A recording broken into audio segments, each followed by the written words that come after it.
జీవితంలో బాగుపడాలంటే కొన్ని చెప్తున్నాయి. ఫస్ట్ పాయింట్ ఏంటంటే అమ్మాయిల జోలికి పోవద్దు. అమ్మాయిలు పైసలు వస్తారు, పైసలు కూడా వదిలేస్తారు. చూసానన్నయ్య, నేను చూసేశాను. ఈ జన్మకి చాలు, నేను పోతానన్నయ్య, నేను పోతాను. నాకు ఇది వద్దు, వద్దన్నయ్య, నేను పోతాను.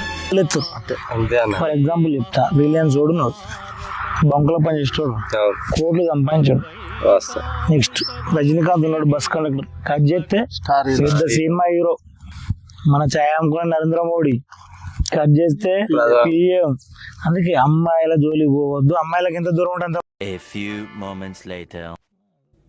స్కోప్ స్కోప్ కారు స్కోప్ యही ना కొడుకుని యయ్యండి आने मन में चले बेबी गर्ल मैं चले टॉप का टाइम चले